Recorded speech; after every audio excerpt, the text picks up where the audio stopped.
in 2013, I interviewed Jason Calacanis, the angel investor. First business had a copy of The Empire Strikes Back, and so I was making copies of that and selling it for 30 or 40 bucks a pop. One of the things I asked him was, why do venture capitalists take these big risks with their money? There's a lot of money in the world. There's trillions of dollars just sitting around, and people are bored, and rich people are getting richer and richer every month. These billionaires, have $50 million or $100 million in profits on their investments, and they're just sitting there like, okay, what do I do with this month's $50 million? Oh, I'll just buy a big house that's worth $50 million. None of us can understand it, but that's the truth. And when the stock market is roaring and their investments are roaring and the polarization runs through, it's like, oh yeah, I'll put $10 million into this. I'll put $5 million into this. Why not? They're bored. Yeah. The money is bored. Money wants to burn. Money wants to be spent. Money does not want to sit in a safe. Yeah. Money is intended to be gambled. Put it on black, spin the wheel, let's see what happens. What an interesting idea. The money is bored. John, Buddha, and I are bootstrapping transistor.fm and spots.fm, and we've invested our own money into both of these projects. And when you're self-funding a startup, your money is the opposite of bored. Your money is stressed. You're caught between these two realities. You're investing real time and real dollars into the product, but the product isn't yet giving you a return. For example, we're launching transistor.fm on August 1st, 2018. And right now, we have 51 early access customers and $781 in monthly recurring revenue. Now, let's say that when we launch on August 1st, we double MRR to $1,500. What would it take for us to get to $21,000 in monthly recurring revenue? Enough for John and I to quit doing our full-time work and just focus exclusively on Transistor. Well, there's a tool that Barometrics has, forecast.barometrics.com, and when I plug our numbers in, it would take 5 years. That's assuming 10% exponential growth and 5% churn. 5 years. 60 months. That's a long time to wait for a paycheck. There's this tricky tension when you're bootstrapping a SaaS. On one side, you're investing in this product that could be an incredible asset. I mean, if Transistor hits $20,000 a month, that's dependable recurring revenue. That could pay John and I for a long time, and it's unlikely to fluctuate a lot month to month.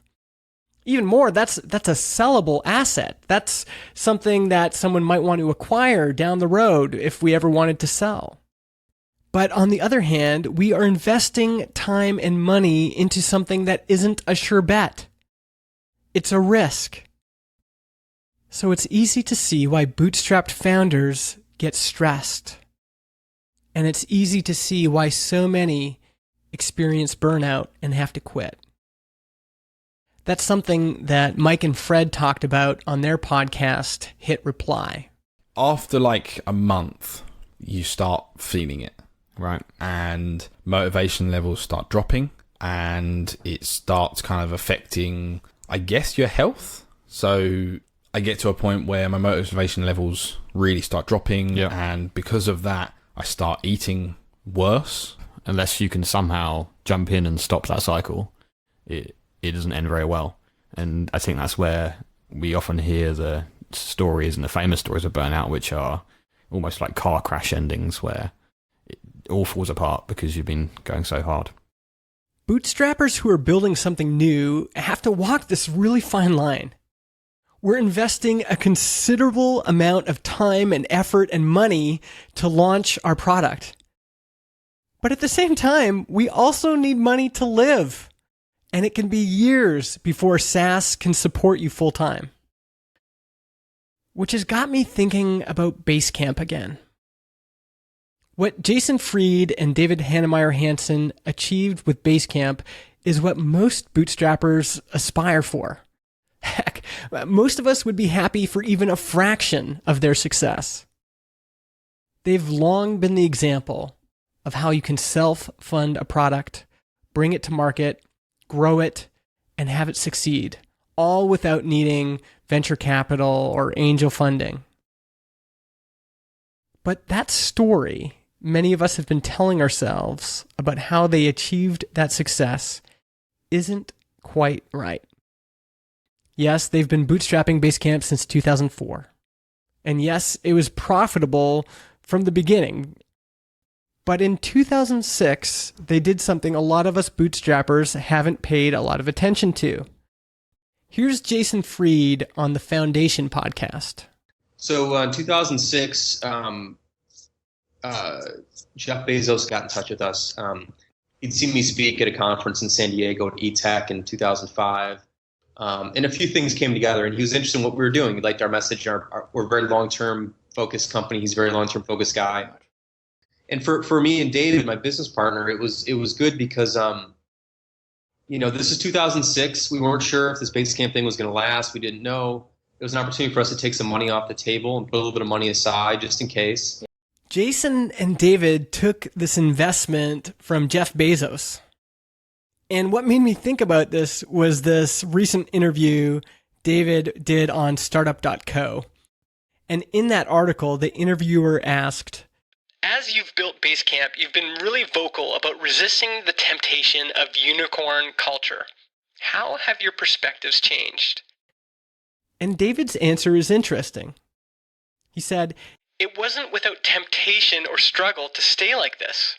Ironically, part of what did give us the confidence to turn down that whole world was a small sale of equity to Jeff Bezos. That gave our personal bank accounts just enough ballast that the big numbers touted by VCs and acquisition hunters lost their lure." This is something the bootstrapping culture doesn't talk about a lot. 37 Signals, the poster child of the bootstrapped world, took investment 2 years after they launched the product. And that Bezos money didn't go into the company. It went into their personal bank accounts. And then David says, "I really wish that more founders who are onto something could find ways to diversify their accounts just enough to dare to go the distance." Jason and David were able to hedge their bets. That Bezos investment removed a lot of the stress and risk that comes from bootstrapping a product, from self-funding a product, from doing it all on your own. And bootstrappers have created a religion about building something from scratch and just doing it all. But what if that ideology leads to burnout or bankruptcy or not being able to go the distance? It's something we need to think about. What do you think?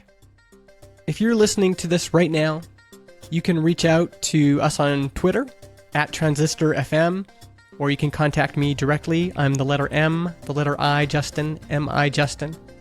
If you're listening to this in Breaker or Castbox, leave us a comment right in the app.